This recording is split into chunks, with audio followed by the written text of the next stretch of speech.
So, Aurora here, making another video, which is going to be a little bit of a reflection kind of ramble about things that are going on right now, which is generally what I make videos about, so it's just another video.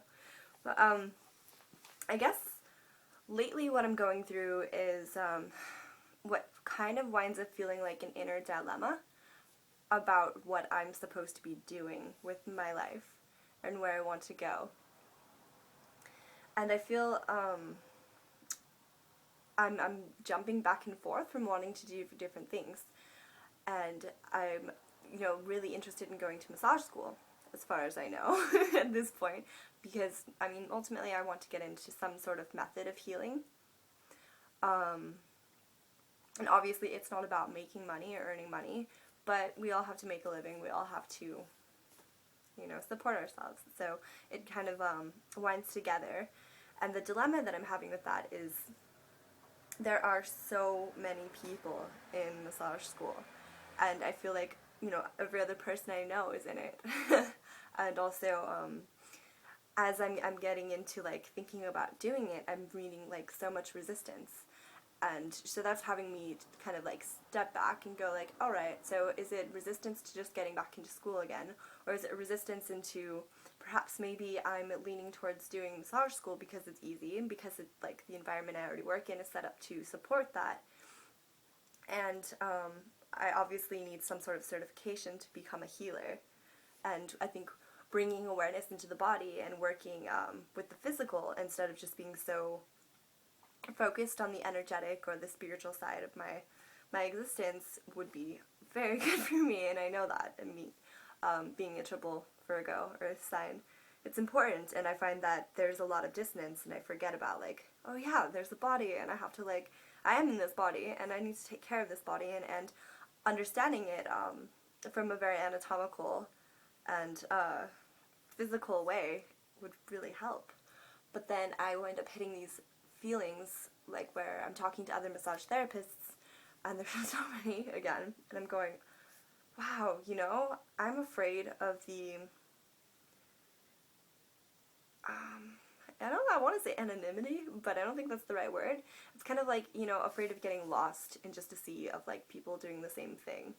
And obviously, as this big new age movement is coming in, a lot of people are becoming yoga teachers, or a lot of people are becoming healers, or Reiki practitioners, or, everyone seems to be doing this. And I think there really is this aspect of myself that might be just an ego aspect, because obviously, becoming certified in massage therapy would be me certified and bringing my own unique gift, my own unique personality and methods into the practice, which would be diverse. It would be my own thing, although so many other people are doing it.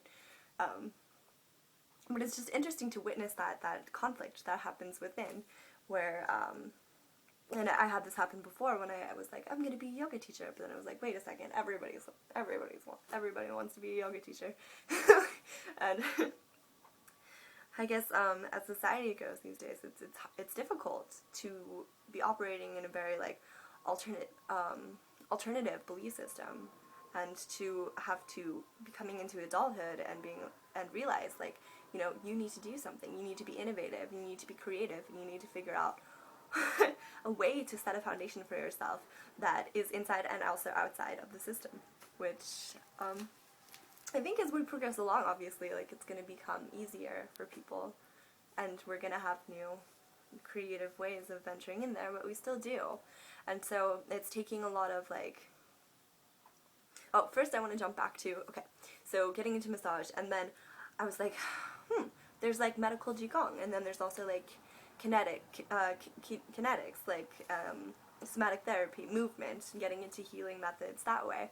And then as soon as I start looking into it and deciding this is maybe what I want to do more. I love dancing, and I feel it brings this learning how to move with your body and learn about yourself through the movement, through listening and allowing your body to move the way that it wants to. It brings so much healing. It's transformed my life, and I've been doing it for a long time, and I thought, well, maybe I want to do that. And then as soon as I like make that kind of decision and I'm like researching into it, I start meeting all these people who are doing the exact same thing. And again, I'm like, oh my god, like everybody wants to do this, everybody's gonna do it. And then just like I'm gonna get lost in the crowd of people doing the same thing again. But I realized something actually amazing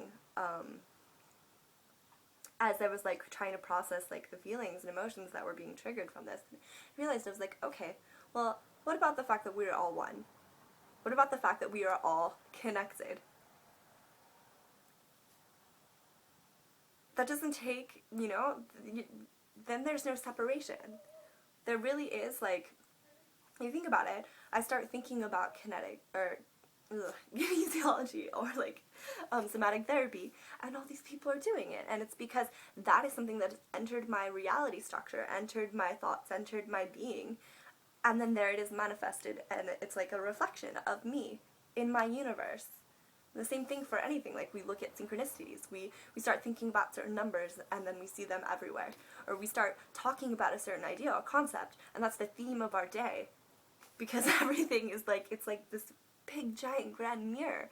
And so there is like the only thing that makes it seem like there's this oh, that's not cool, they're doing it too, I can't do it, sort of like ego trip, is the belief. And it's not even conscious, it's like this unconscious, subconscious programming belief that we are separate.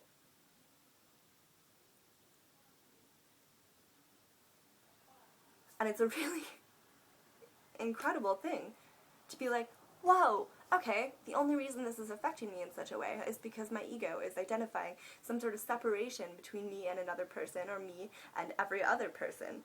And again, my philosophy then is contradicted. And I can't operate if I'm partially following something that I believe in, which is the unity and interconnectivity of our species, of our consciousness, but then also operate in that place. I mean, there's this, I'm going wrong there. I can't do that. I have to change this viewpoint. And when I change that viewpoint and I understand it from that place, then it actually, so instead of running around, jumping around, going like, what am I going to do? What am I going to do with my life? I have to do something. I have to, I have to get a career. I have to go to school or whatever. I can like slow down, step back, and understand that there's so much time. And the more that I realize that everything showing up in my life is just a reflection of things going on with me, I can like tune in and also listen to those experiences in a deeper way and understand myself more. And then I can see like, all right, well, how am I feeling about the people in my life that are, like, what is the entire dynamic of emotion that comes? Like, how do I view the person who's telling me that they want to do, or they are in school doing what I want to do? Like, what do I pick up, not just from the interaction, or not just from the judgment of that person and then me? Because maybe something like, I'm feeling something in my heart that's actually going like, okay, maybe this is telling me that that's not actually what my soul, my spirit wants to do.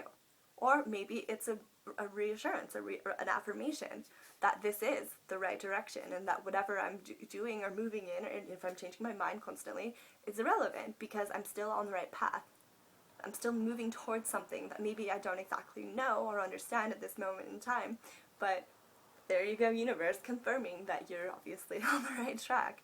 So it's so interesting to really change that and to see those places in life. And I see this constantly around me and other people too. It's like you have this belief system, and in a sense it's like, we get into spirituality and we get into this mode of how we're supposed to be when we're a spiritual person.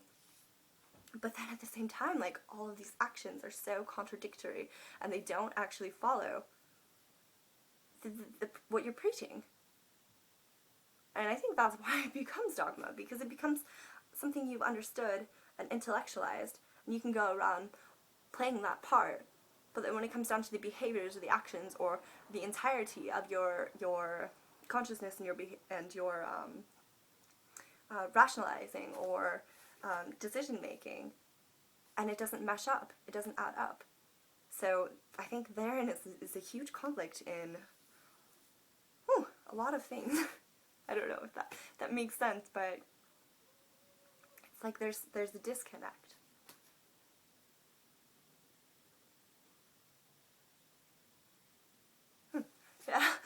process this one a little bit more, obviously, but I'm seeing it. I'm seeing this pattern, and I'm seeing how it's in everything. It's in all religions. It's in, you know, I've lived in spiritual communities. I've seen this, you know, like these rules and these things that they do and they say and these behaviors that you are supposed to do or not supposed to do or whatever.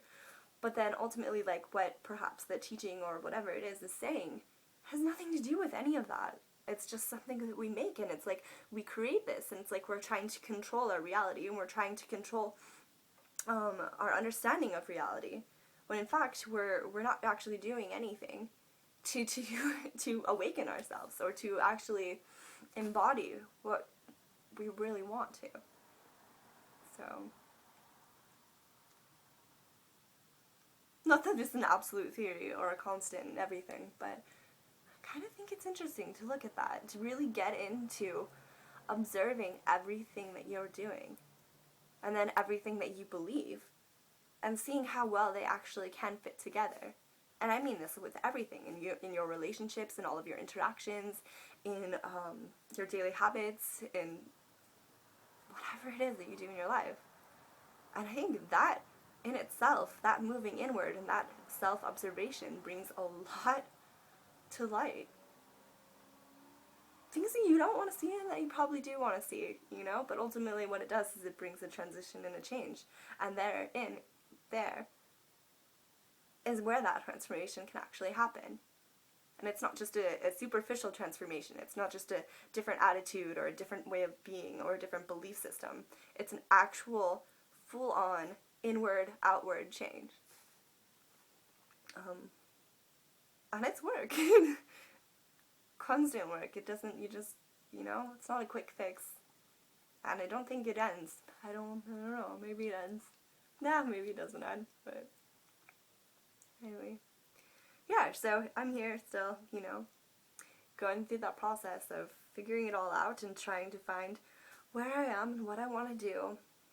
And all of this and all of that realization has kind of got me to the point where it's like, oh, whatever, you know, whatever. Like, I am just going to keep working on myself and keep enjoying my life. And so what if I bop around a lot of times and some people don't understand that? As long as I understand what I'm doing, or as long as I am gaining a greater understanding of what I'm doing and where I'm going, or maybe I'm not going anywhere, you know? The whole point is it's not that serious. Being you, embodying who you are, and whether that's, you know, one of 1 million yoga teachers or whatever, you're still uniquely you. And you're also of the same consciousness.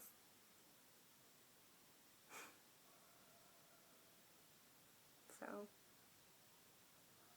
just being present with that. That's the end of my little rant.